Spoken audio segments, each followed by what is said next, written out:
আসসালামু আলাইকুম। সংবাদে আপনাদের সবাইকে স্বাগত জানাচ্ছি। আমি ফিরোজ তোহা। শুরুতেই আরবে কেবলস সংবাদ শিরোনাম।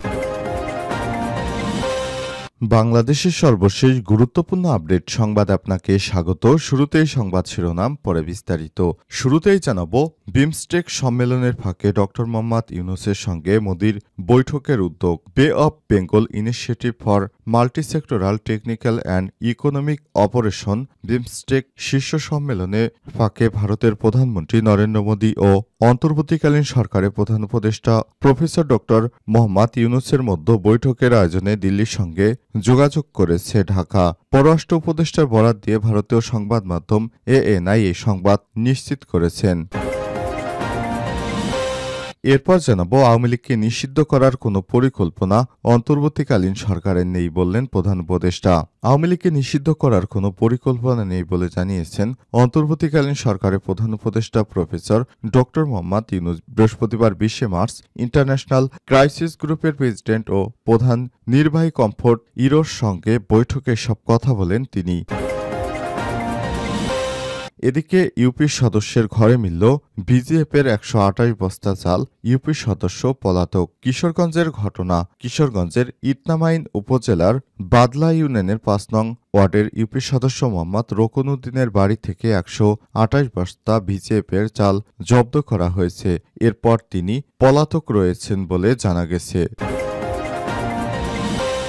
জানাবো, অপারেশন ডেভিল হান্টে জেলা শ্রমিক লীগের সাধারণ সম্পাদক গ্রেপ্তার। নাটোরের সিংড়ায় অপারেশন ডেভিল হান্টের অভিযানে জেলা শ্রমিক লীগের সাধারণ সম্পাদক, সিংড়া উপজেলা জাতীয় শ্রমিক লীগের সভাপতি ও পৌরসভার 3 নং ওয়ার্ডের সাবেক কাউন্সিলর মোহাম্মদ জাহাঙ্গীর আলমকে গ্রেপ্তার করেছে পুলিশ। বুধবার 19 মার্চ রাতে তার নিজ বাড়ি থেকে তাকে গ্রেপ্তার করা হয়।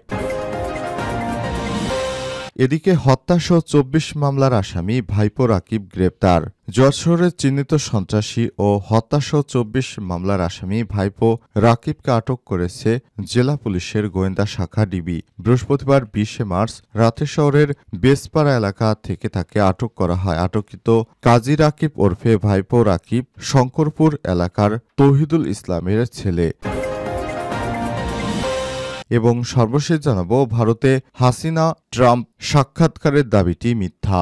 মার্কিন প্রেসিডেন্ট ডোনাল্ড ট্রাম্প ভারত সফরকালে দেশটির প্রধানমন্ত্রী নরেন্দ্র মোদীর সঙ্গে সাক্ষাতের পর শেখ হাসিনার সঙ্গেও আনঅফিসিয়ালি একটি সাক্ষাৎ করেছেন। গত 10 মার্চ এমন একটি ভিডিও সামাজিক যোগাযোগ মাধ্যমে প্রচার করা হয়েছে, তবে এটি মিথ্যা বলে জানিয়েছে ফ্যাক্ট চেকিং প্ল্যাটফর্ম রিমার স্ক্যানার। সেখানে বলা হয়েছে শেখ হাসিনার সঙ্গে ডোনাল্ড ট্রাম্পের কোনো সাক্ষাৎ হয়নি, বরং এটি মিথ্যা এবং ভুয়া।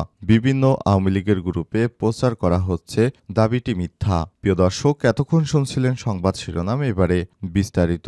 তবে তার আগে বন্ধুরা, অনুরোধ থাকবে সংবাদটিতে একটি লাইক দিন। এই চ্যানেলে আপনি নতুন হয়ে থাকলে আমাদের সংবাদটি দেখতে দেখতে চ্যানেলটি সাবস্ক্রাইব করে রাখুন। কমেন্ট করে বন্ধুরা আপনার মূল্যবান মতামত জানিয়ে দিন। আপনি বিশ্বের কোন দেশ থেকে বা বাংলাদেশের কোন স্থান থেকে আমাদের সংবাদটি দেখছেন এবং শুনছেন। এবারে বিস্তারিত। বিমস্টেক সম্মেলনের ফাঁকে ডক্টর মোহাম্মদ ইউনূসের সঙ্গে মোদির বৈঠকের উদ্যোগ।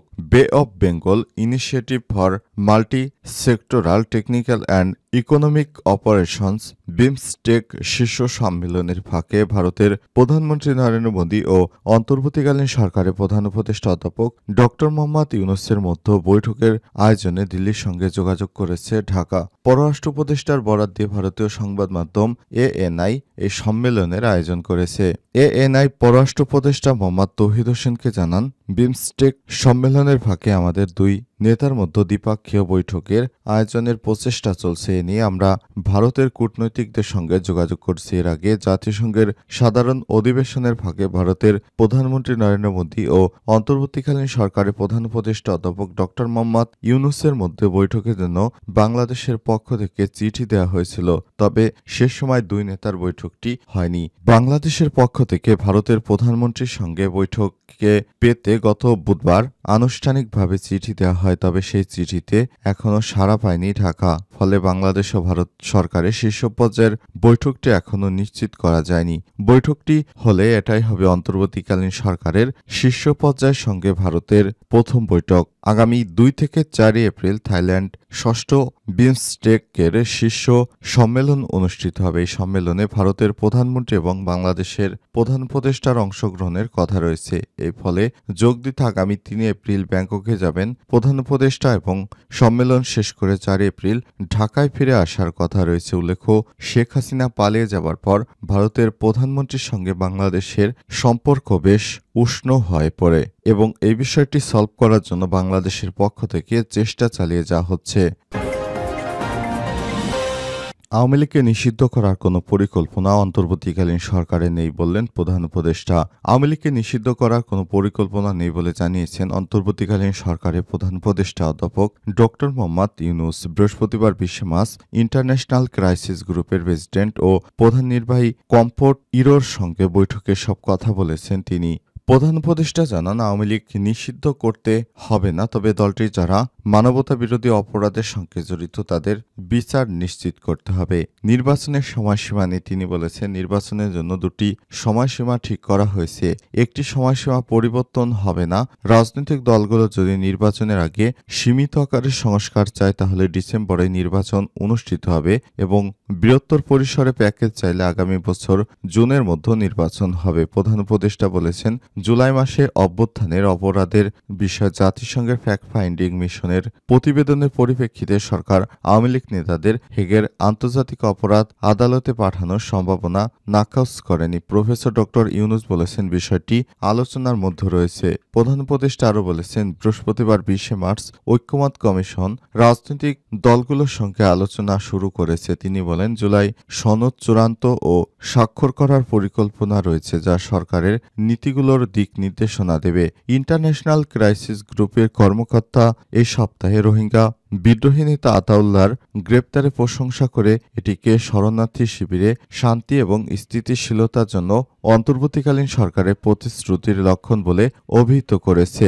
তারা মিয়ানমারের রাখাইন রাজ্যের বড় অংশ নিয়ন্ত্রণকারী আরাকান আর্মির সঙ্গে সম্পৃক্ততা বাড়ানোর প্রয়োজনীয়তার উপর জোর দেন। প্রফেসর ডক্টর ইউনূস উল্লেখ করে বলেছেন, ঢাকা রোহিঙ্গা শরণার্থীদের জন্য সহায়তা অংশগ্রহণের কাজ করেছে। তিনি আশা করেছেন আসন্ন জাতিসংঘের বিশেষ সম্মেলন রোহিঙ্গা সংকট ইস্যুটির প্রতি বিশ্বের দৃষ্টি আকর্ষণ করেছে। ডক্টর কমফোর্ট ইরো জানান, বাংলাদেশ ও অন্তর্বর্তীকালীন সরকারের লক্ষ্য করে ভুল তথ্য প্রচার ও মোকাবেলায় বাংলাদেশের প্রতি তার গ্রুপের সমর্থন ব্যক্ত করে। প্রফেসর ডক্টর ইউনূস ভারতের সঙ্গে বাংলাদেশের দৃঢ় সম্পর্কের আকাঙ্ক্ষা প্রকাশ করে, যদিও তিনি দুঃখ প্রকাশ করে জানান যে বাংলাদেশের বিরুদ্ধে ভুল তথ্য প্রচারে বেশিরভাগই ভারতীয় মিডিয়া থেকে এসেছে।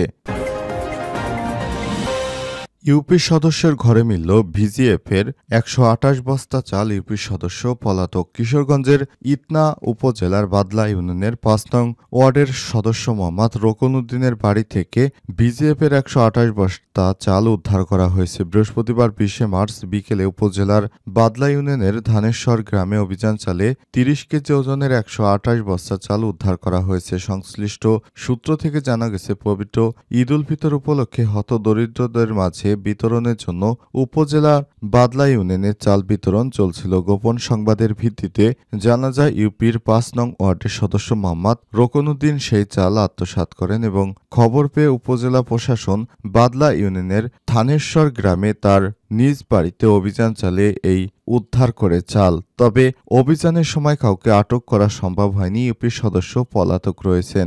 স্থানীয়দের অভিযোগ, বাদলা ইউনিয়ন চেয়ারম্যান আদিলুজ্জামান ভূঁইয়া ইউপির সদস্য রোকনউদ্দিন তাদের নিজস্ব লোকজন দিয়ে একাধিকবার চাল উত্তোলন করে অবৈধভাবে মজুত করেছে। গোপন সংবাদের ভিত্তিতে সেখানে অভিযান চালানো হয় এবং সেই অভিযানেই এই চালগুলো জব্দ করা হয়েছে।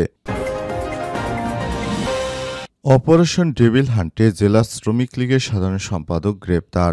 নাটোরের সিংড়ায় অপারেশন ডেভিল হান্ট অভিযানে জেলা জাতীয় শ্রমিক লীগের সাধারণ সম্পাদক, সিংড়া উপজেলা জাতীয় শ্রমিক লীগের সভাপতি এবং পৌরসভার ৩ নং ওয়ার্ডের সাবেক কাউন্সিলর মোহাম্মদ জাহাঙ্গীর আলমকে গ্রেপ্তার করেছে পুলিশ। বুধবার ১৯ মার্চ রাতে নিজ বাড়ি থেকে গ্রেপ্তার করে বৃহস্পতিবার ২০ মার্চ দুপুরে তাকে আদালতে পাঠায় পুলিশ। সিংড়া থানার ওসি আসমাউল হক গ্রেপ্তারের সত্যতা নিশ্চিত করেছেন। করেছেন। 2018 সালে নির্বাচন প্রচারণার সময় বিএনপি নেতাকর্মীদের উপর হামলা ও মারধরের ঘটনায় গত বছরের সেপ্টেম্বরের দায়েরকৃত মামলায় তাকে গ্রেপ্তার দেখে আদালতে পাঠানো হয়েছে। উল্লেখ্য, 2018 সালে একাদশ জাতীয় সংসদ নির্বাচনের সময় বিএনপির প্রার্থী দাউদার মাহমুদ নির্বাচনী প্রচারণা চলাকালে বিনগ্রামে বাজারে বিএনপির নেতাকর্মীদের উপর হামলা ও মারধরের অভিযোগে গত বছরের 9 সেপ্টেম্বর মামলা করেন এবং উপজেলা বিএনপির সদ্য বিলুপ্ত আহ্বায়ক কমিটির সদস্য মোহাম্মদ আনিসুর রহমান। এ মামলায় উপজেলা আওয়ামী লীগের যুগ্ম সাধারণ সম্পাদক ও ইটালি ইউনিয়ন পরিষদের চেয়ারম্যান আরিফুল ইসলাম সহ 21 নেতাকর্মীর নাম উল্লেখ করে অজ্ঞাত আরও 20 থেকে 25 জনকে আসামি করা হয়।